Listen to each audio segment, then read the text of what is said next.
La Academia de la Magistratura es el órgano oficial de capacitación del sistema judicial y fiscal peruano, reconocido constitucionalmente.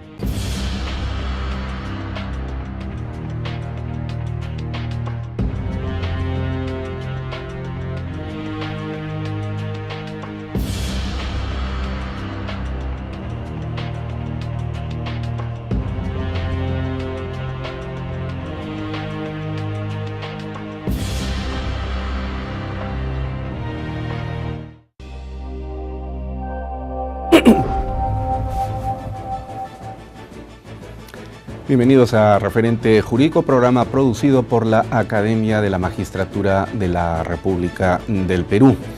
El día de hoy vamos a contar a programa entero, y va a ser todo un honor conversar con uno de los más destacados juristas españoles de la actualidad,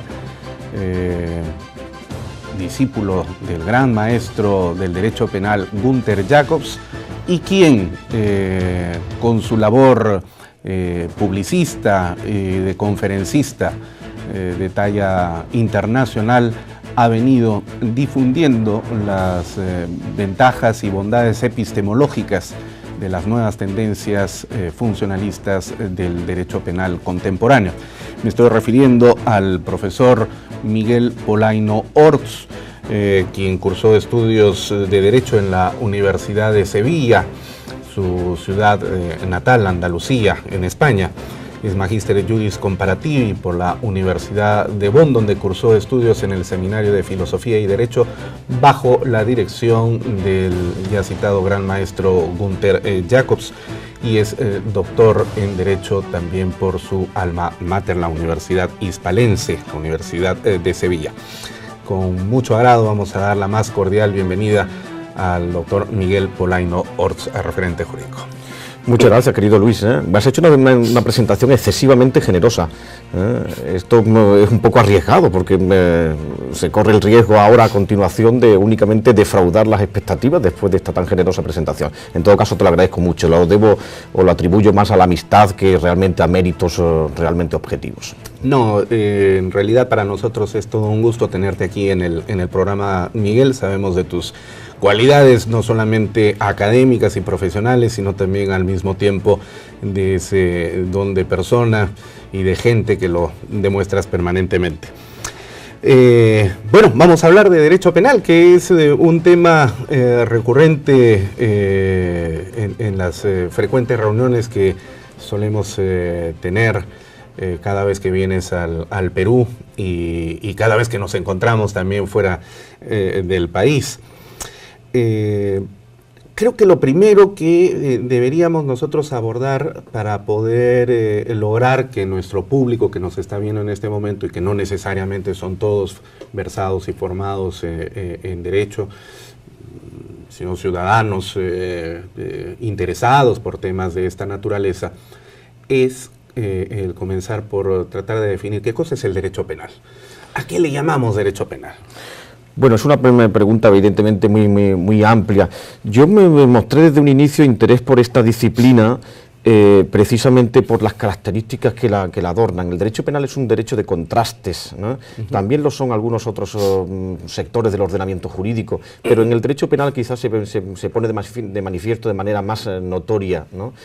Existen muchas formas de definir el derecho penal. Es un sistema formalizado de control social, sin duda, pero a mí me interesó sin duda pues, las características que hacen de esta disciplina, como digo, pues un derecho de contrastes entre la libertad y la detención, en fin, entre muchos conceptos que se oponen aquí de manera muy notoria. Yo entiendo, concibo el derecho penal como un sistema de control social, pero sobre todo como una forma de encauzar la protección drástica de la sociedad frente a ataques evidentes que desestabilizan las bases de la misma.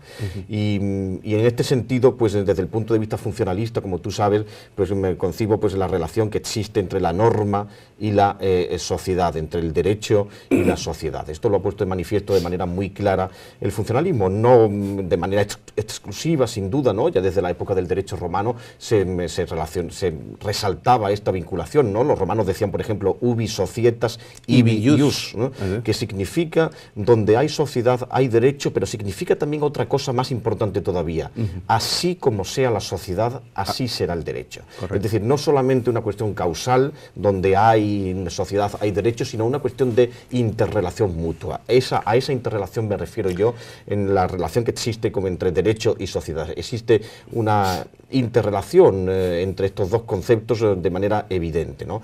El profesor Jacobs, como tú sabes, mi maestro alemán, uno de los juristas más finos, ¿no?, del último siglo, ¿no?, en todo el mundo, pues decía también, resaltaba también este aspecto, ¿no? Decía que el derecho penal es una tarjeta de presentación de la sociedad. Exacto. Y añadía una tarjeta de presentación altamente expresiva. Es decir, viendo cómo son las normas del derecho penal de un determinado país podremos saber cómo es esa sociedad. Exacto. Si son normas pues más extremas, más restrictivas de derechos, menos garantistas, pues son propias, por tanto, de un Estado, digamos, más paternalista, más controlador, ¿no? Y sin embargo, pues por el contrario, normas que sean más permisivas, más liberales, ¿no? Aunque este concepto, como tú sabes, filosófico, tú eres un gran filósofo del derecho, este concepto filosófico y jurídico económico se ha prostituido bastante. Pero bueno, en principio este concepto nos puede servir para esta misma idea. Un Estado un poco más liberal, entonces pues tiene normas en principio pues más permisivas, se corresponde con esas normas más permisivas. Ahora, el derecho penal ha existido casi con la sociedad, ¿verdad? Es decir, desde esas primeras formas de sanción que seguramente se aplicaban en los primeros grupos humanos, las gens, por la transgresión de las normas de organización social, ya había una especie de punición de determinadas conductas que eran consideradas quebrantadoras del ordenamiento social y en consecuencia disasociadoras. Y evidentemente en la medida en la que la sociedad humana ha ido evolucionando, se fue complejizando también el conjunto de sus relaciones, sus contradicciones, sus problemas, lo que fue obligando también a la evolución del derecho y por supuesto del derecho penal. Ahora, la Edad Media es una época en la que el derecho penal está caracterizado, como todos lo sabemos, por el tipo de imposiciones drásticas de sanciones, con torturas y vejaciones, quemas de determinados personajes que iban en contra de los planteamientos del statu quo, básicamente de la Iglesia Católica. Y entonces esto obligaba a que la inteligencia, término que se está poniendo de moda últimamente, de aquel entonces, tratase de definir el concepto del delito dentro de ese ámbito del derecho penal, ¿verdad? Y durante la Edad Media, bueno, el delito casi era un equivalente a una conducta que iba en contra de la lex aeterna, de la ley divina, o de los mandamientos establecidos por la Santa Madre Iglesia Católica, Apostólica y Romana. Pero ya después, durante los periodos posteriores a la Revolución, cuando empieza a generarse este Estado liberal al cual he estado haciendo referencia, la definición del concepto de delito ha ido cambiando progresivamente hasta que llegamos al siglo XX y al siglo XXI, donde tenemos ya establecido, por lo menos en el mundo del derecho germano-románico, donde nosotros somos tributarios como país, una definición de delito, ¿no? ¿Cuál es esa definición de delito, Miguel? Bueno, has hecho, Luis, en 3 minutos, digamos, un compendio extraordinario de historia del derecho penal, ¿no? Pero hay una cosa que yo me gustaría añadir, Luis. el derecho penal en sus orígenes, que en efecto existía con las primeras comunidades y donde se imponían pues, las primeras sanciones frente a las conductas disociales, era un derecho no formalizado y por tanto era equiparable, como los estudiosos han señalado, a la venganza. Y el derecho penal, como lo entendemos en la actualidad, es precisamente un proceso progresivo de superación de la venganza privada, ¿no? Entonces, este es el valor, digamos, del ordenamiento jurídico, ¿no? Del conjunto de normas ordenado, sistemático, coherente que tenemos actualmente. Que tenemos actualmente y que se ha formado a lo largo de los siglos, ¿no? Pero es un proceso de superación de esa venganza privada. Evidentemente, a lo largo de la historia se ha definido el concepto de delito de muy diversas maneras. Por ejemplo, tú lo has señalado muy bien, durante la Edad Media, evidentemente existía una vinculación íntima entre delito y pecado. De hecho, la palabra pena tiene una raíz religiosa. Sin duda, y la palabra sanción. Además, sanctio, sanctio, la palabra sanción, ¿no? Pero el caso es que, digamos, a nosotros los juristas que no somos propiamente historiadores, aunque no podemos desconocer la historia porque hemos llegado a donde hemos llegado precisamente por esta evolución histórica, ¿no? que es explicación sin duda, fundamento, explicación, y lo que somos, pues somos producto, consecuencia de lo que fueron nuestros antepasados, pero a nosotros pues nos interesa más especialmente pues el derecho penal contemporáneo. Podríamos decir que el derecho penal contemporáneo nació bueno, pues a principios del siglo XIX, después de la época de la Revolución Francesa, con un autor alemán llamado Feuerbach, que fue autor del primer tratado sistemático de derecho penal en el año 1801 y que, bueno, es considerado el padre del derecho penal moderno, ¿no? Digamos en estos términos, ¿no? A partir de ahí comienza la dogmática penal o comienza las primeras piedras, ¿no? Los primeros fundamentos de la dogmática jurídico-penal tal como lo conocemos en la actualidad. Se han desarrollado, digamos, diferentes conceptos dentro de esta dogmática, un concepto legal de delito, un concepto dogmático de delito que se ha ido construyendo pues poco a poco. En la actualidad se entiende que el concepto de delito es la confluencia de diferentes elementos normativos, ¿no? La acción, la tipicidad, la antijuricidad, la culpabilidad y también para algunos autores, entre los que yo me encuentro, también la punibilidad, ¿no? Pero resumidamente, yo creo que con independencia de estas diversidades de definición dogmática y legal, podríamos decir que el concepto de delito en todo caso resalta una conducta antinormativa, es decir, el delito es en todo caso infracción de una norma, o dicho sea de otro modo, porque también se puede definir desde otro punto de vista, es infracción de un deber. Pero sin embargo, hay que aclarar también el hecho de que, si bien es cierto, todo delito constituye una acción ilícita, sin embargo, no necesariamente toda acción ilícita constituye un delito. Porque, por ejemplo, si yo estoy conduciendo mi vehículo y veo que la luz del semáforo se pone en rojo y yo paso, a pesar de ello, la luz roja, estoy cometiendo un acto ilícito, pero ese acto ilícito no constituye un delito, sino simplemente una infracción al Reglamento Nacional de Tránsito. Entonces, ¿qué es lo que hace que una acción ilícita se eleve a la categoría de delito y tenga que ser sancionada a ese nivel del jus puniendi del Estado, como decimos los abogados, es decir, soportar todo el peso de la fuerza de la sanción del Estado, y otros actos ilícitos solamente se queden en el ámbito de las sanciones administrativas, que no son tan dolorosas, ¿no? Bueno, podrían llegar a serlo, las sanciones administrativas penales, ¿no? Pecuniarias pueden llegar a ser muy contundentes, pero sí, en todo caso, esta cuestión que tú planteas muy perspicazmente, ya fue discutida por muchos juristas en el siglo pasado, a propósito del concepto del rubro de unidad del ordenamiento jurídico. Hay autores que decían que una conducta es legal o ilegal, es lícita o ilícita, tertium non datur, ¿no? Existen solamente esas dos posibilidades, como se es o no casado, añadía, por ejemplo, el jurista, el profesor Garrigues, un conocido mercantilista español, ¿no? Una conducta es adecuada al ordenamiento jurídico o es contraria al ordenamiento jurídico, como se es o no casado, tertium non datur.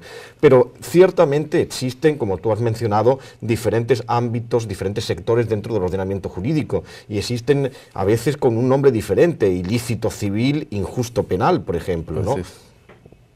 Yo soy partidario de una distinción cuantitativa más que cualitativa.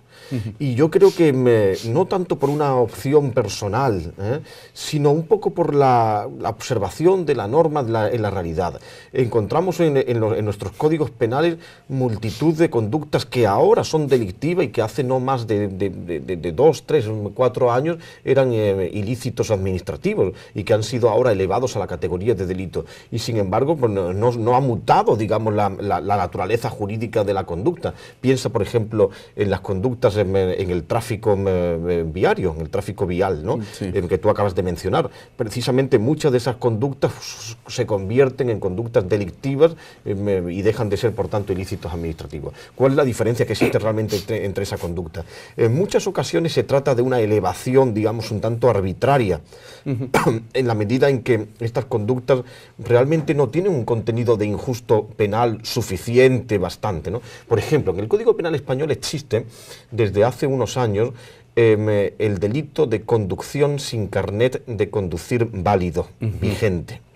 Aquí esto solamente es una infracción administrativa. Aquí es infracción administrativa. En España fue delito un tiempo, después durante mucho tiempo ha sido infracción administrativa y desde hace pocos años, desde el año 2000, desde hace pocos años, en 2008-2009 se convirtió ahora en delito. Eso puede suceder en diferentes supuestos. En el primer supuesto es cuando un sujeto conduce un vehículo a motor después de que se le haya retirado judicialmente el carnet de conducir, la licencia de conducir. Brevete le llaman aquí, ¿no? Brevete. Brevete. En España no se utiliza esta palabra. En francés. Pero, efectivamente, en España no se utiliza. Pero bueno, licencia o carnet de conducir. Por una retirada judicial. Entonces el sujeto condujo de manera, digamos, contraria a las normas del tráfico y entonces judicialmente se le retiró ese carnet, una retirada judicial.